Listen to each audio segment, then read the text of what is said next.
Differentiation के formulas याद करने में प्रॉब्लम होती है, टेंशन मत लो। इस सीरीज में हम डिफरेंशिएशन के सारे इंपॉर्टेंट फॉर्मूलाज को पार्ट बाय पार्ट करके समझेंगे। अगर आप क्लास 11th या 12th में हो या बोर्ड एग्जाम की प्रिपरेशन कर रहे हो तो ये फॉर्मूलाज डेफिनेटली याद होने चाहिए। तो कॉपी निकालो और इंपॉर्टेंट फॉर्मूलाज नोट करते जाओ।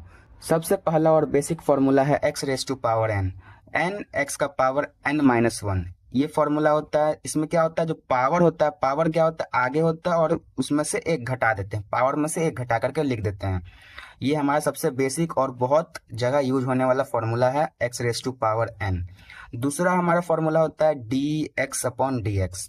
ये हमारा x, dx अपॉन dx क्या होता है, 1 होता है। तीसरा और बहुत इंपॉर्टेंट फॉर्मूला होता है कांस्टेंट। यहाँ c का मतलब क्या होता है, कांस्टेंट का डिफरेंशिएशन क्या होता है, हमेशा 0 होता है।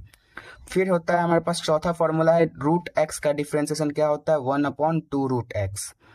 पांचवा होता है 1/x का डिफरेंशिएशन क्या होता है, -1/x²। ये जो फॉर्मूला कहाँ से आता है, ये फॉर्मूला हमारा इस वाले फर्स्ट फॉर्मूला से प्रूफ होता है, लेकिन क्वेश्चन पे उतना समय नहीं होता है, इसलिए आप लोग इसको डायरेक्ट याद कर लिए। क्या होता है, -1/x²।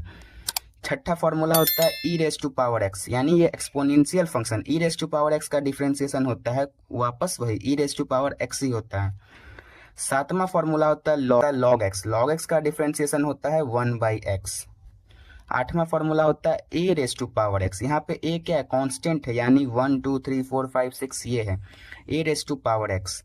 जहाँ क्या क्या होता है, a का पावर x log a। यहाँ पे ध्यान देने वाली बात है कि a का जो वैल्यू होगा वो 1 नहीं हो सकता है, ठीक है। a का वैल्यू 1 से बड़ा होना चाहिए।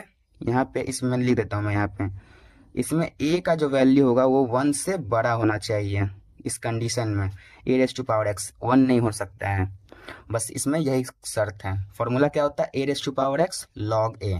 ऊपर हमने देखा कुछ बेसिक डिफरेंशिएशन के फॉर्मूलाज। अब हम लोग देखेंगे स्टैंडर्ड डिफरेंशिएशन के फॉर्मूलाज, जैसे कि ट्रिग्नोमेट्री फंक्शंस के डिफरेंशिएशन क्या होते हैं उसे देखते हैं। तो सबसे पहला है साइन एक्स का डिफरेंशिएशन क्या होता है, कॉस एक्स, याद होना चाहिए आप लोग को। दूसरा क्या होता है, कॉस एक्स का डिफरेंशिएशन माइनस साइन एक्स। 10वां नंबर क्या है, कॉस एक्स का डिफरेंशिएशन माइनस साइन एक्स होता है। 11 नंबर क्वेश्चन क्या बोल रहा है, टेन एक्स का डिफरेंशिएशन क्या होता है, सेक स्क्वायर एक्स होता है। 12वां नंबर क्या है, कॉट एक्स, कॉट एक्स का डिफरेंशिएशन होता है माइनस का कोसेक स्क्वायर एक्स। फिर हमारा आता है सेक एक्स, सेक एक्स का डिफरेंशिएशन होता है sec x into tan x, sec x into tan x.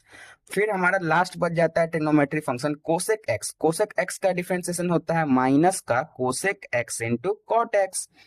यहाँ से कंक्लूजन निकलता है, क्या कंक्लूजन है वो, कि जितना भी ट्रिग्नोमेट्री रेशियोज सी वाले हैं, जैसे कि कॉस, कॉट एंड कोसेक, तीनों का आंसर में माइनस आता है। ये हमारा कंक्लूजन है, याद कर लीजिए, नोट कर लीजिए कंक्लूजन को। तो ये था पार्ट 1, जिसमें हमने डिफरेंशिएशन के बेसिक फॉर्मूलाज और ट्रिग्नोमेट्री फॉर्मूलाज कवर कर लिए हैं। अगर आप क्लास 11th या 12th में हो और डिफरेंशिएशन को 0 से स्ट्रॉन्ग करना चाहते हो तो मैथ बाय हर्ष को अभी सब्सक्राइब कर लो, क्योंकि हम इस सीरीज में डिफरेंशिएशन के सारे इंपॉर्टेंट फॉर्मूलाज और कॉन्सेप्ट को पार्ट बाय पार्ट कवर करेंगे।